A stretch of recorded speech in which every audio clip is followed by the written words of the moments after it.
PJ Bupati berangkatkan 4 kloter calon jamaah haji Bojonegoro.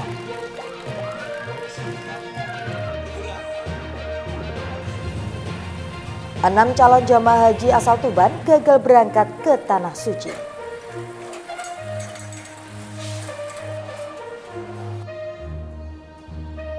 Assalamualaikum warahmatullahi wabarakatuh, pemirsa JTV Bojonegoro, apa kabar? Senang sekali saya Aisyah Tilawah kembali menjumpai Anda dalam paket informasi aktual Sketsa Bengawan. Serangkaian informasi dari Kabupaten Bojonegoro dan sekitarnya telah kami siapkan untuk menemani Anda. Dan berikut Sketsa Bengawan selengkapnya. Pemirsa, kami awal informasi yang pertama. Sebanyak 1.464 calon jamaah haji Kabupaten Bojonegoro yang tergabung dalam 4 kloter, Sabtu pagi sudah diberangkatkan menuju Asrama Haji Sukolilo, Surabaya. Pemberangkatan calon jamaah haji dilakukan secara simbolis oleh PJ Bupati Bojonegoro di Pendopo, Malowopati setempat. Penjabat Bupati Bojonegoro Adrianto memberangkatkan 1.464 calon jamaah haji setempat yang tergabung dalam kloter 1, 2, 3, dan kloter keempat menuju Asrama Haji Sukolilo, Surabaya, Sabtu pagi. Sebelum diberangkatkan, seluruh calon jamaah haji terlebih dahulu dikumpulkan di Pendopo Pemkab Bojonegoro untuk dikelompokkan sesuai dengan rombongan jamaah haji masing-masing. Kemudian, para calon jamaah haji mendengarkan arahan sambutan dari PJ Bupati Bojonegoro, Kepala Kementerian Agama Bojonegoro, dan sekaligus melaksanakan doa bersama sebelum pemberangkatan. Dalam kesempatan ini, PJ Bupati Bojonegoro Adrianto mendoakan agar seluruh calon jamaah haji Bojonegoro diberikan kesehatan, keselamatan, dan kelancaran selama melaksanakan rangkaian ibadah haji. Ia juga berpesan agar selama melangsungkan ibadah haji, seluruh jamaah menjaga pola makan dan tidak makan makanan sembarangan. Selain itu, dirinya menghimbau selama di Mekah ataupun di Madinah, para jamaah tetap mematuhi petunjuk dan arahan dari petugas, agar selama melangsungkan ibadah haji tetap lancar dan tidak ada kendala apapun. Jadi mari kita doakan para jemaah haji kita dari Kabupaten Bojonegoro diberikan kesehatan dan kemudahan dalam ibadah hajinya, dan mudah-mudahan kembali ke tanah air kondisi sehat dengan menjadi haji yang mampu. Oke, itu doa saya. Pemberangkatan 4 kloter jemaah haji dilakukan secara simbolis di depan Pendopo Malowopati Pemkab Bojonegoro. Edo Jadi Aldian, JTV Bojonegoro. Sementara itu, PJ Bupati Bojonegoro Adrianto memberangkatkan 1.464 calon jamaah haji setempat dari Pendopo Malowopati. PJ Bupati berpesan agar para jamaah selalu menjaga kesehatan, tidak makan makanan sembarangan, serta senantiasa diberikan kelancaran dan keselamatan selama menjalankan ibadah haji. Calon jamaah haji Kabupaten Bojonegoro yang tergabung pada kloter 1, 2, 3, dan kloter 4 diberangkatkan menuju Asrama Haji Sukolilo, Surabaya, Sabtu pagi.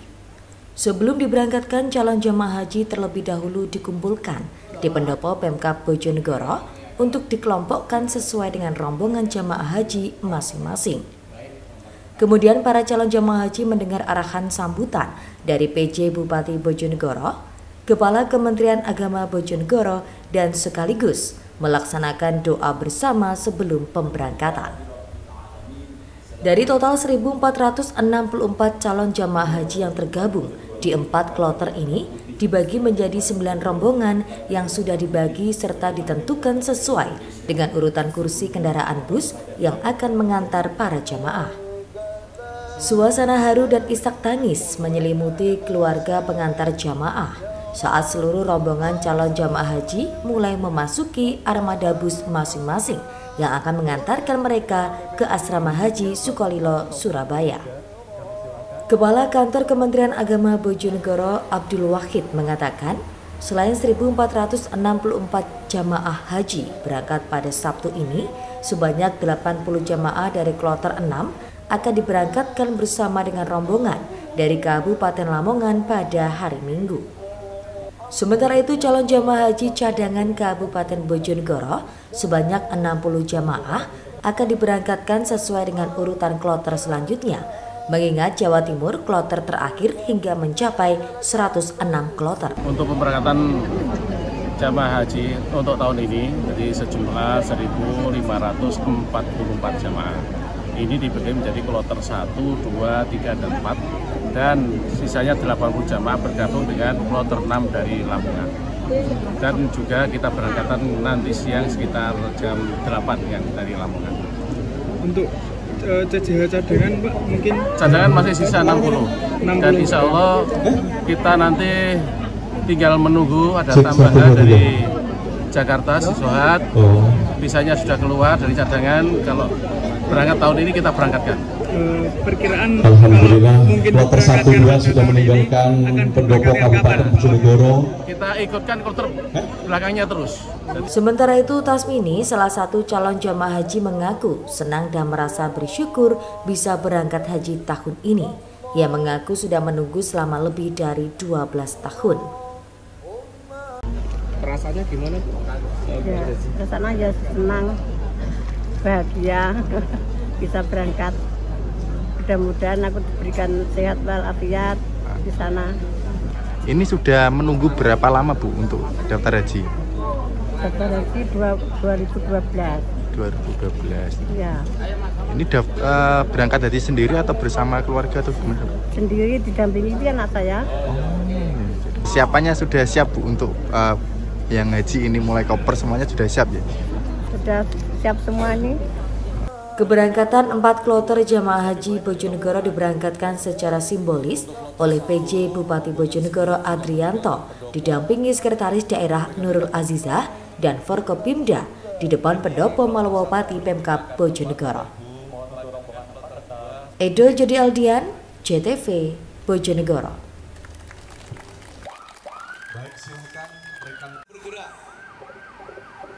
Sementara itu pemirsa, beragam benda unik menghiasi koper jamaah haji asal Kabupaten Tuban. Tanda khusus mulai dari boneka, centong nasi, tutup toples hingga cambuk sapi diberikan agar koper mudah ditemukan dan tidak tertukar dengan jamaah lain. Ribuan koper jamaah haji asal Kabupaten Tuban mulai dikumpulkan di kantor Kementerian Agama Kabupaten Tuban Sabtu pagi. Koper-koper tersebut dikumpulkan secara bertahap oleh masing-masing calon jamaah haji. Sesampainya di kantor Kemenak Tuban, satu persatu koper diverifikasi sesuai nama jamaah, kemudian ditimbang beratnya. Jika tidak melebihi batas berat maksimal 32 kg, maka koper langsung dikumpulkan berdasarkan kloter keberangkatan calon jamaah haji. Beragam benda mulai terlihat menempel pada koper-koper calon jamaah haji, mulai dari boneka, centong nasi, tutup toples, corong air, hingga cambuk sapi. Calon jamaah haji mengaku sengaja memasang benda-benda tersebut sebagai tanda khusus agar koper mereka mudah ditemukan dan tidak tertukar dengan jamaah lain. Milih pakai penanda pecut itu gimana? Ya biar nggak tertukar sama yang lain. Biar gampang carinya di sana. Gitu. Ini satu keluarga berarti? Iya, satu keluarga. Sama istri berarti ya, tadi sama yang, istri, yang dikasih tanda ya, sama itu ya. Dari mana Pak? Dari Tobo Merak-Merak. Tobo Merak-Merak. Ada ini Pak, ada cerita kenapa milih pecut itu Pak dulu? Ya, saya orang tani ya, penggemar sapi Pak ya, masuk ya. Ini berangkat haji jual sapi juga dulu? Nah, ya jual sapi ya jual sapi. Oh makanya pakai yang pecut itu Pak ya? Koper para calon jamaah haji yang terkumpul ini diberangkatkan ke embarkasi 1 hari sebelum jamaah haji berangkat. Hal ini dilakukan untuk meringankan beban para calon jamaah haji serta memperlancar proses pemberangkatan.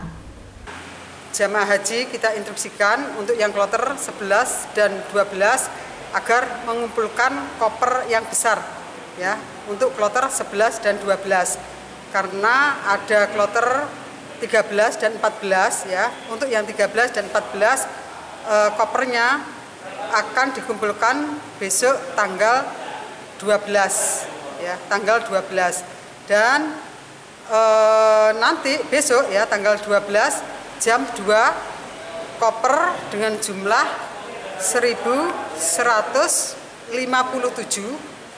ya, 1157. Kloter 11, 12, 13 dan 14 akan dibawa menuju ke embarkasi dengan 3 tronton jam 2 siang. Sementara itu, berdasarkan data dari kantor Kemenak setempat, calon jamaah haji asal Kabupaten Tuban yang berangkat ke Tanah Suci pada tahun 2024 ini sebanyak 1.157 orang. Mereka terbagi menjadi 4 kloter, mulai dari 11, 12, 13, dan 14 yang akan diberangkatkan melalui embarkasi Bandara Juanda, Surabaya. Siki Muhammad, Husni Mubarak, JTV, Tuban. Pemirsa, 6 calon jamaah haji di Tuban gagal berangkat ke Tanah Suci. Informasi selengkapnya hadir sesaat lagi.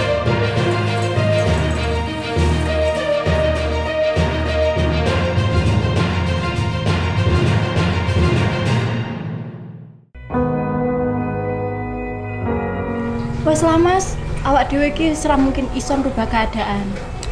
Wes to, Dik, iso. Tapi Mas, aja tapi nah, Dik. Tangan kita demi apa Mas? Mas ambune kok bodek. Anu, Dik, aku lomong bersih-bersih kandang lah, ora icik to, Dik. Kayak penuh. Wes to, Dik. Dhewe iso ngrubah keadaan. Terus piye carane? Ya carane aja golput, Dik. Iling sediluk maneh Pilkada Bojonegoro. Iki lho. Iki tahap-tahapane. Aja lali tanggal 17 November 2024 teko nang TPS coblos pilihan. Suarane awak dhewe iki iso nentukno masa depan Bojonegoro 5 tahun ke depan. Piye? Aja lali lho, Dik. Terserah Mas. Loh, masalah pilkada aja terserah. Ojo lali nyoblos ya, Dah. Bupati dan Wakil Bupati Bojonegoro.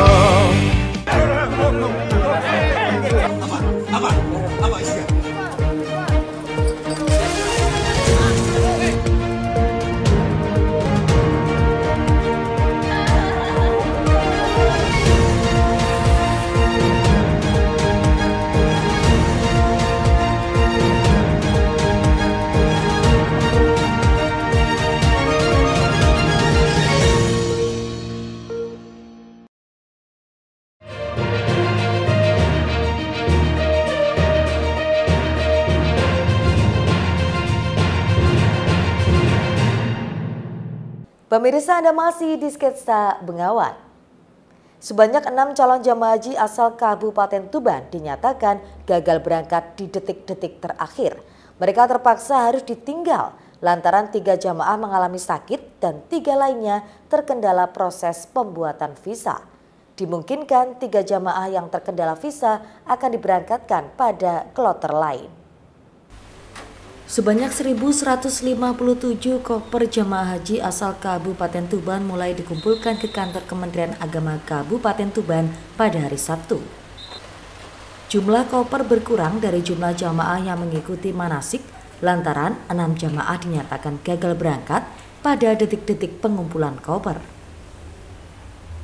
Berdasarkan data dari kantor Kemenak setempat, calon jamaah haji asal Kabupaten Tuban yang berangkat pada musim haji tahun 2024 ini sebanyak 1.157 jamaah.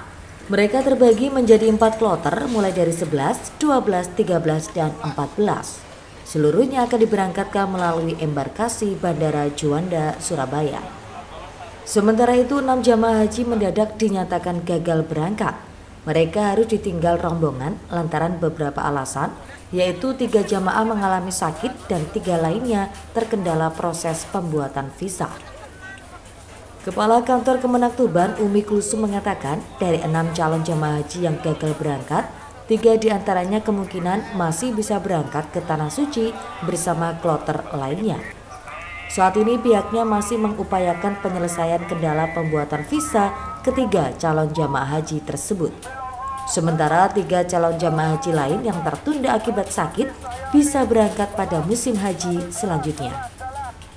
Bu, kemarin kan jumlahnya 1.163 jamaahnya. Iya. Kopernya 1.500. Jadi gini ya, di detik-detik pemberangkatan ini ada 6 jamaah Yang 3 tunda karena sakit. Yang 3 belum bisa berangkat karena memang visanya masih dalam proses. Tapi insya Allah yang 3 itu tetap berangkat, tapi tidak bersamaan dengan kloter 11, 12, 13, dan 14. Sehingga jumlah jamaah yang kita berangkatkan untuk kloter 11, 12, 13, dan 14 ada 1.157.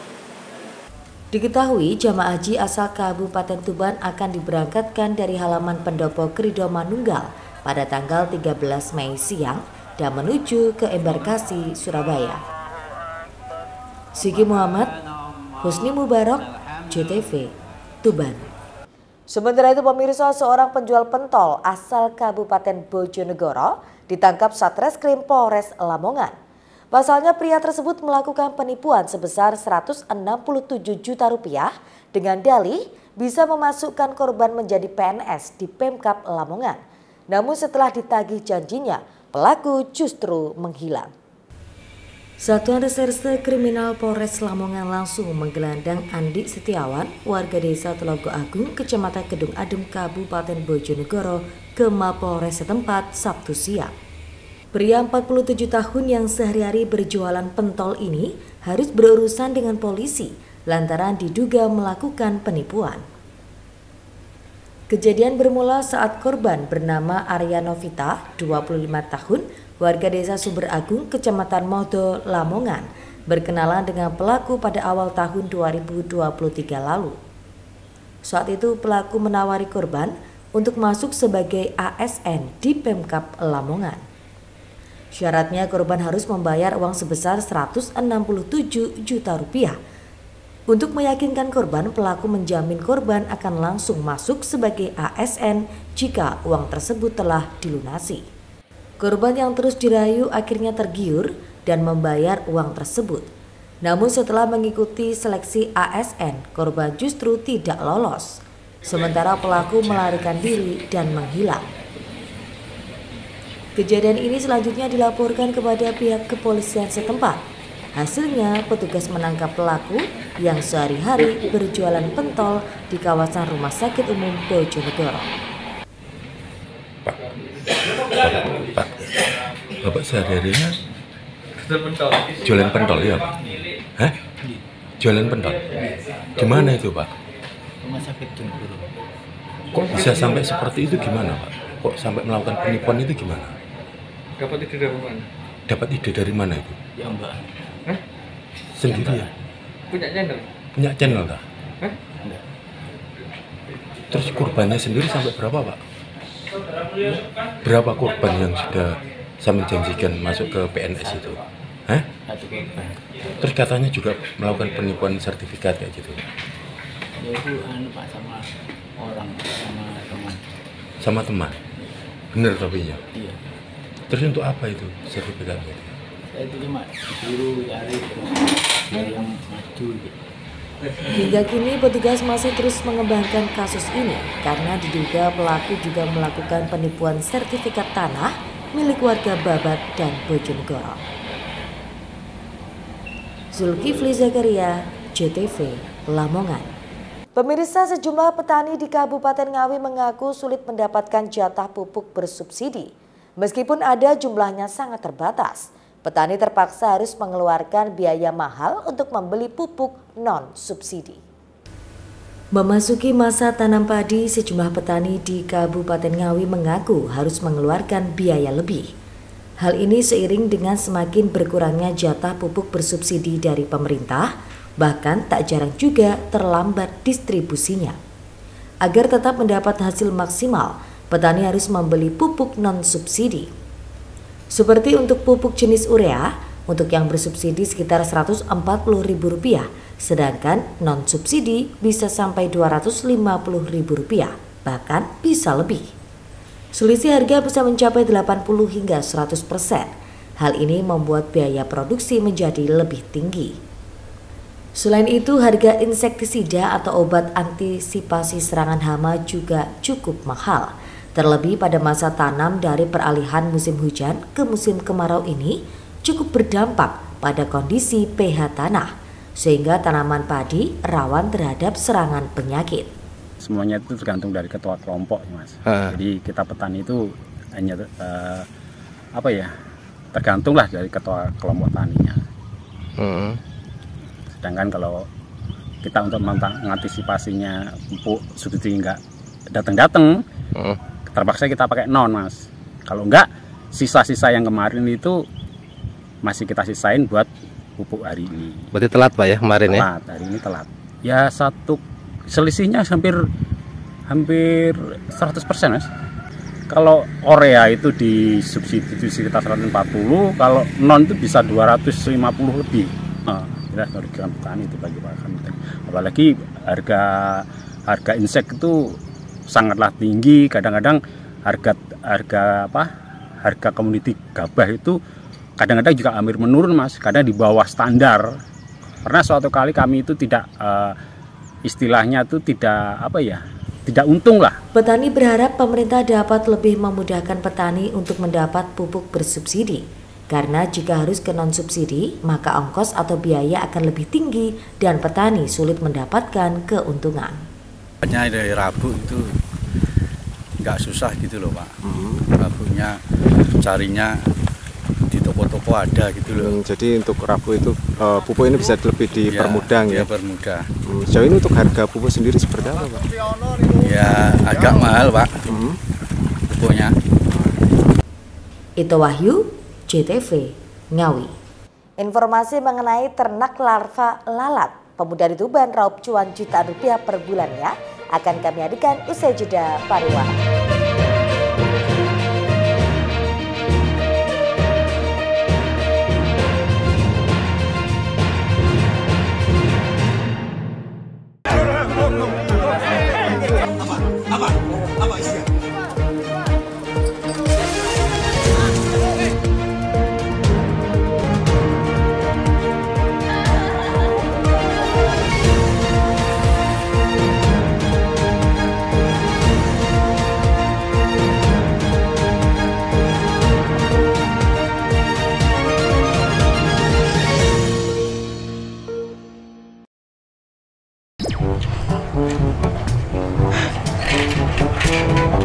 Lho.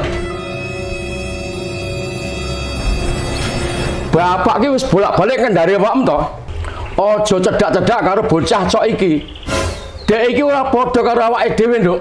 Tapi Bapak, Opi wis kadung cinta kali Mas Arga. Cinta kok karo bocah sing gak jelas prejengane koyo ngene iki. Mas yo prejengane gak jelas kok ngene iki, tapi cah iki gemati lho Bapak kalih kula. Tanganem. Aja demak-demek nayang ku anakku. Repot nek musuh wong ora tau nom. Kenapa kowe gak iki? Tak kon milih jago calon jagoanku kowe gak gelem. Ona anu. Bapak, jenenge pilihan niku kan hak pribadi, mboten saged dipaksa. Leres niku, Pak. Apane sing leres? Bapak, iki kan wis pilkada Bojonegoro. Sapa ngerti pilihane Bapak kalih Mas Arga mungkin padha. Oh iya ya, Nduk. Iki wis meh pilkada Bojonegoro. Njur sok kapan kuwi? Tanggal 17 November 2024, Bapak. Iki lho tahap-tahapane. Iki lho. Ojo lali tanggal 17 November 2024 teko ning TPS coblos pilihan 6 karena pilihan 6 menentukan masa depan Bojonegoro 5 tahun ke depan. Sik, aku tahu krungu iki. Iki lah omonganku to. Ojo lali budal nyoblos ya, Cah. Ayo memilih Bojonegoro.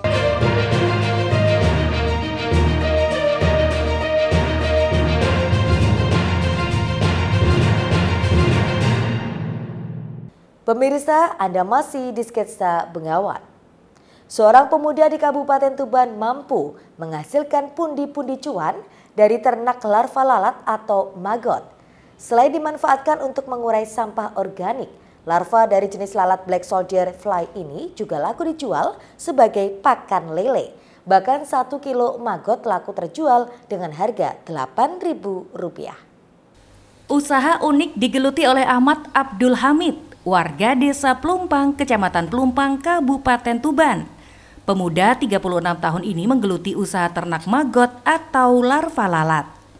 Lalat jenis Black Soldier Fly atau BSF yang dibudidayakan ini merupakan salah satu binatang pengurai sampah organik.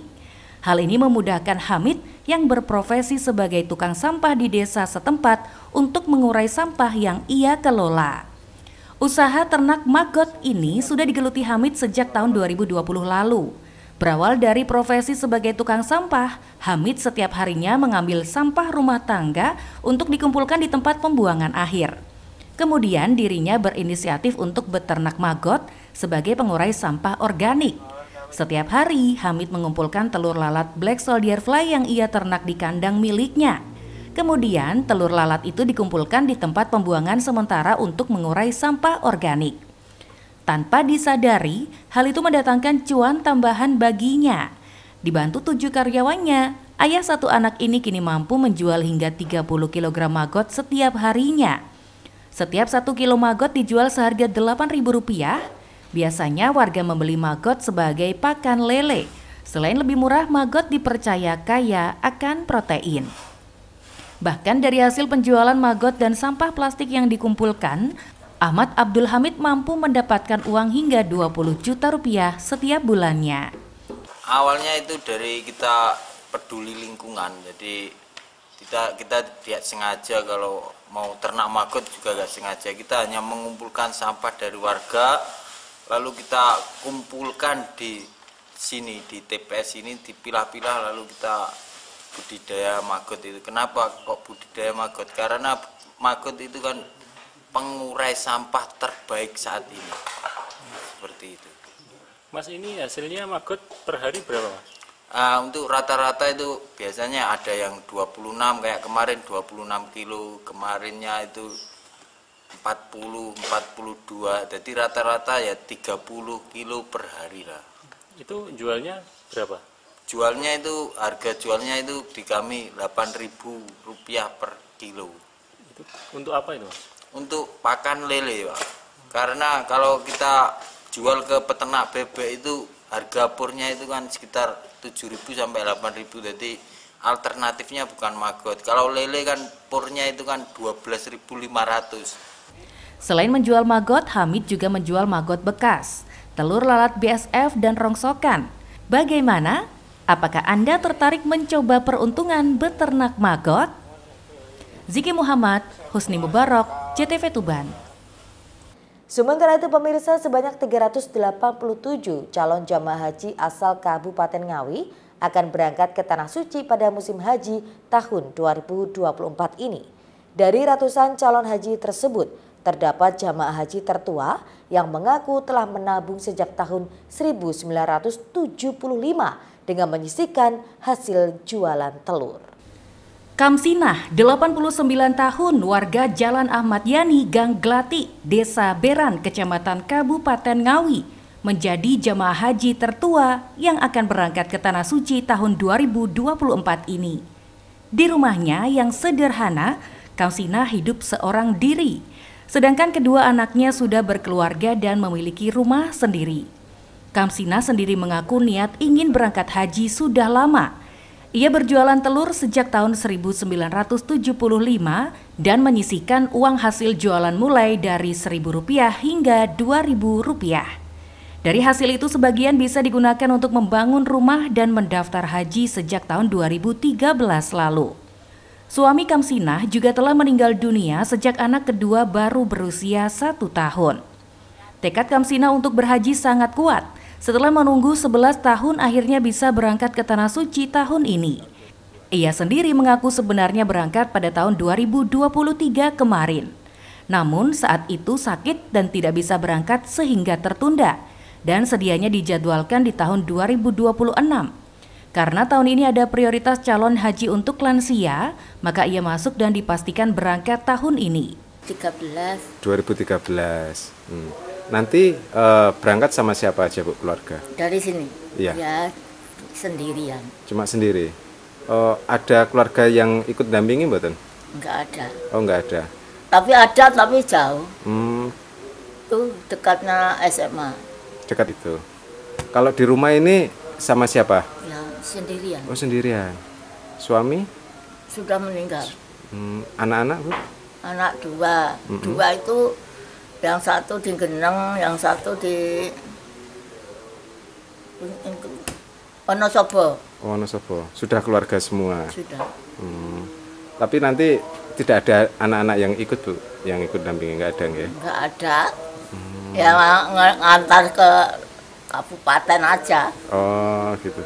Yang niat hati ingin berangkat haji itu gimana, Bu, rasanya? Terus saat ini besok bisa berangkat itu? Saya dulu ya, dulu itu jualan telur. Jualan telur, kalau sudah dapat uang, saya taruh terus disisihkan, disimpan gitu. Kini Kamsina tinggal menunggu proses pemberangkatan yang dijadwalkan pada tanggal 16 Mei 2024 mendatang. Semua persyaratan mulai vaksin, paspor, perlengkapan juga telah disiapkan. Ito Wahyu, JTV Ngawi.